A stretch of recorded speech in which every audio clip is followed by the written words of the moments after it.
Anne's voice, a girl's diary through the flames of war. In the vast river of human history, some voices, though faint, pierce through the mists of time and touch countless hearts. In 1942, in Amsterdam, a 13-year-old Jewish girl named Anne Frank began writing her diary under the shadow of Nazi oppression. This book, later titled The Diary of Anne Frank, chronicles the 2 years she spent hiding with her family and 4 others in a secret annex. It's not a grand historical epic or a philosophical treatise, but the inner world of an ordinary girl sketched with her pen. With delicate words, she captures fear, hope, the innocence of youth, and a longing for freedom on every page. This isn't just one person's story, it's a snapshot of an era, bearing witness to the suffering of Jews during World War II and reflecting the complex light of humanity in extreme circumstances. Why did this diary spread across the world after the war, becoming a classic with over 30 million copies sold? What magic does it hold that moves generation after generation of readers? Let's step into Anne's world and seek answers through her words. This is more than an exploration of the diary's contents, it's a deep reflection on humanity, growth, and history. We'll start with her background, move into the daily life of the annex, explore her inner thoughts, trace how the diary became a historical testament, and consider its meaning for us today. This is a journey across time, guided by a young girl's voice that takes us back to those dark years and invites us to examine our own hearts. Section 1. Who was Anne? From an ordinary girl to an enduring symbol. Anne Frank was born in 1929 in Frankfurt, Germany, into a middle-class Jewish family. Her father, Otto, was a calm and strategic businessman. Her mother, Edith, was gentle and ran the household. Her sister, Margot, 3 years older, was quiet and sensible, Anne's perfect role model. In 1933, as Hitler rose to power and life for Jews worsened, Otto moved the family to Amsterdam, Netherlands, seeking safety. Anne spent her childhood there, loving books, especially history and literature writing, and dreaming of becoming an author. She was lively and cheerful. Friends remembered her as a girl who loved to laugh and entertain with her stories. But in May 1940, the Nazis invaded the Netherlands, shattering their safe haven. In July 1942, when Margot received a forced labor summons, Otto knew danger was imminent and hid the family in a secret annex, concealed space behind a bookcase in his company building. Thus began their life in hiding. Anne, her parents, Margot, the Van Pels family of 3, and a dentist named Fritz Pfeffer, 8 people crammed into less than 50 square meters. There was no sunlight, no freedom, just endless waiting and fear of footsteps outside. Anne documented it all in her diary, naming it Kitty, as if confiding in a friend. She wrote, "I hope to live on after I die, so I must write." This simple line reveals her search for meaning in life and unknowingly predicts the diary's future. Her pages don't boast grand tales but everyday details, grumbling about food, annoyance with family, dreams of tomorrow. These ordinary entries became an extraordinary testament after the war. Anne's words show us a real teenage girl. She wasn't a saint. She griped about Margot's perfection, chafed at her mother's rules, and developed a quiet crush on Peter. She imagined the world outside, yearning to ride a bike or breathe fresh air. These relatable feelings make her not a distant icon, but a girl we might know. It's this authenticity that struck a chord worldwide when Otto published her diary after the war. Her story proves that even the most ordinary person can hold extraordinary power. Section 2. Daily life in the annex. A dance of fear and hope. Life in the annex was monotonous and oppressive. 8 people couldn't speak loudly during the day, lest workers downstairs hear. At night, they whispered, even flushing the toilet with caution. Anne wrote, "We're like caged animals, holding in every cough." Food came secretly from friends Meep and Bep, sometimes just bread and potatoes, with vegetables a rare treat. She once noted, "Today's potatoes are hard and cold again. I'd kill for a hot meal." News of the war trickled in via a small radio, the Allies landing in Normandy, German retreats, faint glimmers of hope to cling to. But more often, they heard bombs and distant gunfire. Yet Anne's diary isn't all despair. She brought humor and imagination to brighten their days. She nicknamed everyone. Her mom was Mrs. Nag, Peter was Shy Boy, and herself, the annex philosopher. She also wrote of her budding feelings for Peter, from irritation to a shy affection. "I like him," she confessed, "but I don't know if it's love. I sneak looks at him peeling potatoes, he's adorably clumsy." These flickers of young love shine brightly against the gloom, both touching and heartbreaking in such a hopeless place. Anne's optimism was striking too. Even after hearing rumors of concentration camps, she wrote, "I still believe, deep down, people are good at heart." Her words built a mental sanctuary. She planned a future as a journalist or writer, dreaming of Paris and freedom. "I picture myself strolling through Paris," she wrote, "in a pretty dress, eating fresh baked bread." This hope wasn't naive, it was a light she sought amid fear. She even reflected on her flaws, aiming to improve. "I snapped at Mom again yesterday," she admitted. "I need to control myself. I can't keep doing this." This self-awareness shows a girl striving to grow stronger in the face of despair. Life in the annex wasn't static. In the winter of 1943, food grew scarcer. Sometimes they ate just once a day. "My stomach's growling," Anne wrote, "but I don't say it, I don't want to upset everyone." By spring 1944, news of Allied advances sparked excitement. They began imagining life after the war. "First thing I'll do is go to the seaside," Anne dreamed, "I want to see the ocean." These sparks of hope, like stars, pierced the annex's darkness. Section 3. The Power of Words, From Diary to Historical Witness. Anne's diary isn't just a personal record, it's a mirror of history. In spring 1944, a Dutch exile government broadcast urged people to save wartime writings, inspiring Anne. She decided to revise her diary for publication after the war. She rewrote parts, cutting personal gripes and adding thoughts on the war and Jewish suffering. "Our pain reflects a whole people's struggle," she wrote. "I want my diary to make sure this is remembered." Here, Anne grew from a simple girl into a historian with a sense of purpose. Her words stretched beyond her small world to embrace humanity's fate. She documented Nazi persecution, yellow stars, curfews, closed schools, seized property. Through a child's eyes, she described these cruelties. "Why can't we go to school? Why did our neighbors vanish?" These plain questions hit harder than any textbook. She noted radio reports of concentration camps, gas chambers, massacres. "I'm scared," she wrote, "but I'm more afraid of going numb if I stop feeling fear. Am I still human?" This lucid terror reveals her grasp of evil and her precocious depth. She also captured Dutch reactions. Some hid Jews, others looked away. "I don't know whether to thank the kind ones or blame the silent ones," she mused. On August 4, 1944, the annex was betrayed. The Gestapo arrested all 8. Anne's diary ends abruptly. Her last entry, August 1, brims with hope. "I think the war's almost over. We'll survive. I want to go to school, eat ice cream, tell the world my story." This optimistic close contrasts starkly with her tragic fate. After the war, Otto, the sole survivor, returned to Amsterdam and found Anne's scattered pages in the annex. Tears in his eyes, he read them and vowed to share her voice with the world. In 1947, the Diary of Anne Frank was first published as The Secret Annex, later retitled.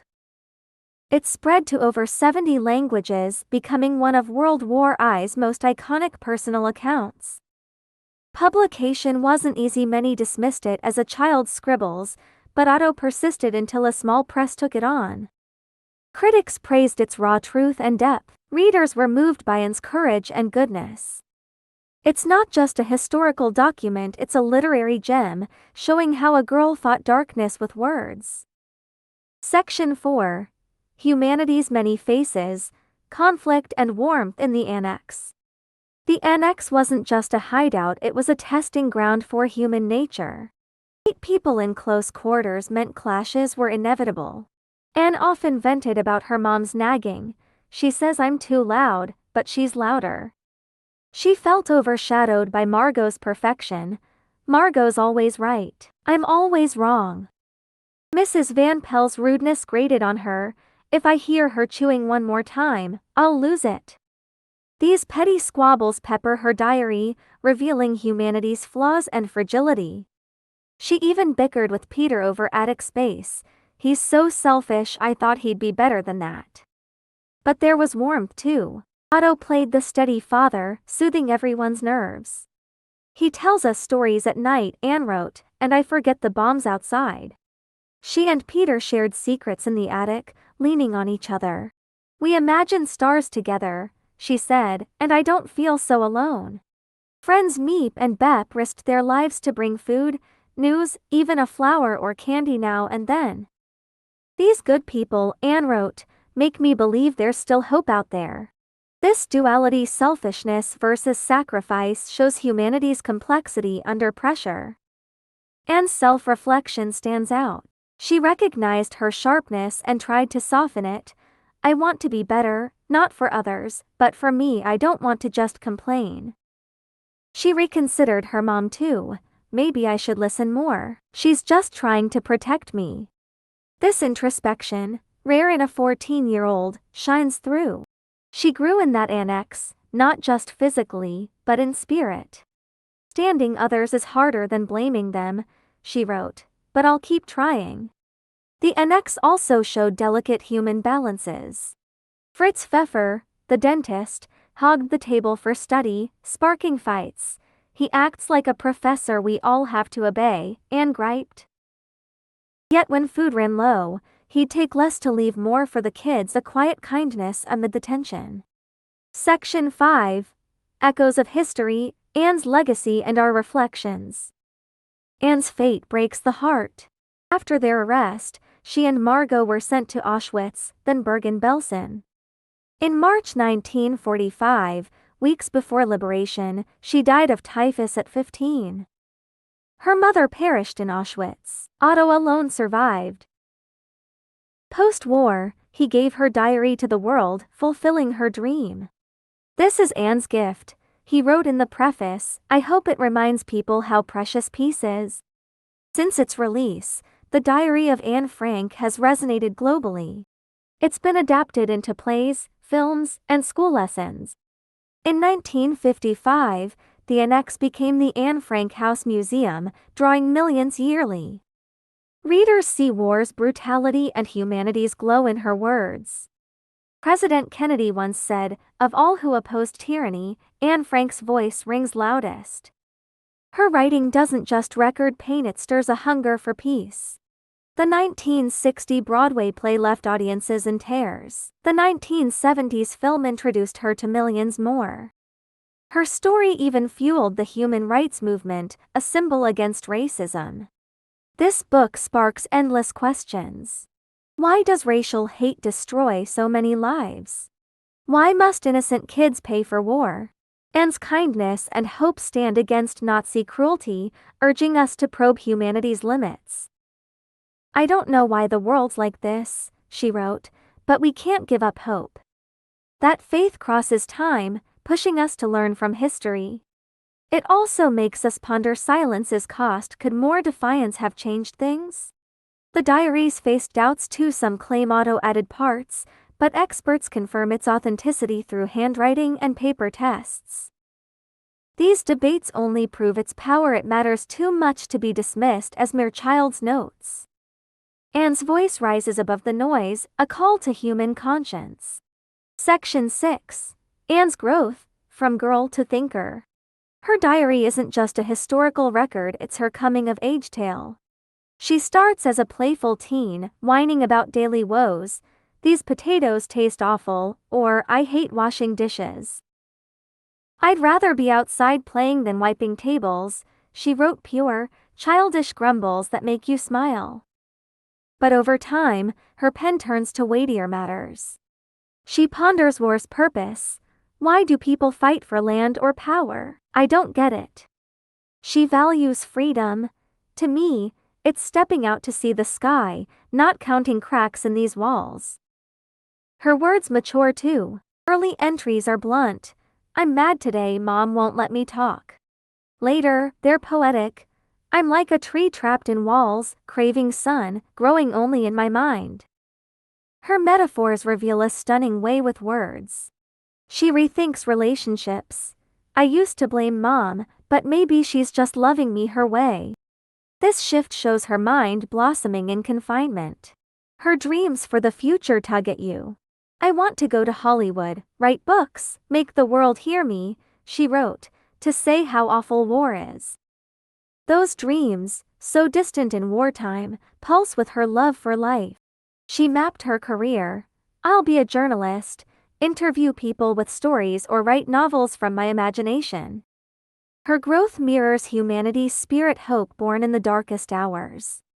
She dissects herself too. "I hate my temper and whining, I want to change, but it's hard." She set goals. "I'll get better each day, even just a little." That self-awareness in a teen is rare and raw.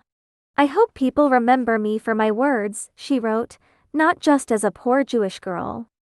That wish became her prophecy. Section 7. Literary value. Why the Diary's a classic. The Diary of Anne Frank endures not just for history, but for its literary magic. Anne's writing flows like a chat with a friend. She lightens heavy moments with humor.